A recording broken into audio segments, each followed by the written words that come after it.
This taping is really good for people with heel pain or midfoot arthritis. So you start by doing an anchor strap. As long as your patient has no allergies, you can put the zinc oxide straight onto the skin. So we start by doing anchor strap around, so go from the outside of the foot at the base of the fifth, come right up to the first, and then trim it off just at the base of the first. You want to apply a tiny bit of tension, but not so much tension that you're actually changing the shape of the foot. The next 3 straps we're going to do from the base of the fifth and fourth to the heel, second and third to the heel, first to the heel again. I always like to start from the outside, so I'll go base from outside to heel. Tiny bit of tension once again, but not so much that you're going to deform the foot or make the foot scrunched up too much. You don't want to go over the toes because people can trap a lot of moisture and it can be quite uncomfortable. The skin between the toes is actually quite fragile, so we don't want to put hard tape. This tape does not stretch much, so it's really good for maximum support, and for all my runners that are wanting to run to need that extra support. This is our 3 straps.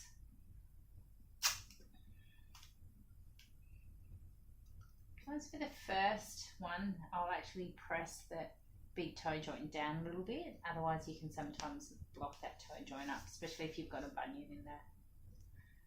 So this is the only time you'd actually push this big toe joint down a bit. Next one is a 50% overlap, and we go from the back to the front.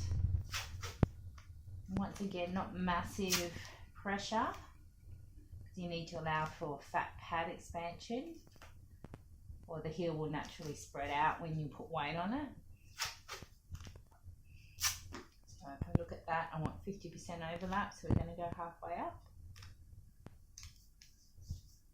And then so when Jackie steps on her foot, it'll spread out a little bit. If you do it too tight, when the person puts their foot to the ground, it actually pinches and becomes quite painful.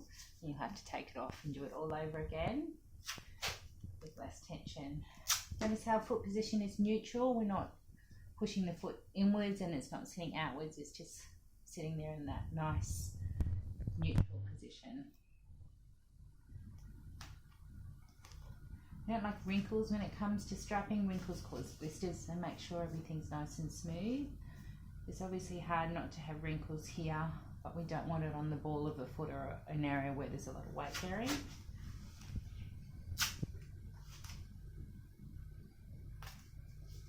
I'm not going up too high on the foot, and we're just going up where our ankle, that anchor strap is. As you head towards the base of the big toe, we're going to start to push it down again. If we lift it up, we end up blocking up the big toe and it makes it harder for people to walk. So now I'm going to start to push, put pressure on the top of that big toe joint.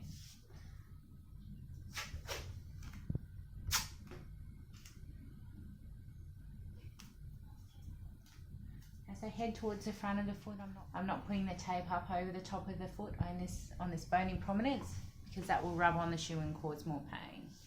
So we don't want any taping up around the joint, so we'll actually trim the tape off. So actually make sure when you're cutting tape that you turn it upside down.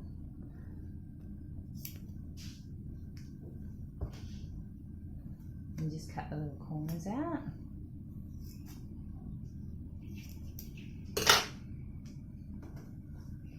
That should stretch up quite nicely into the base. And this being angled, it goes down off the bunion. So smooth it all over, and then we just want to do our lock lacing up again. So this needs to be kept dry because it's an occlusive tape. It will trap moisture underneath, and you'll end up with quite a lot of maceration or soggy skin. Doesn't enable your skin to breathe, but it definitely provides a lot of support. Tiny bit of pressure. And that's your low dye. So as you see, Lovely lining coming down and then a nice strap around the outside. And it stops this movement. Thank you.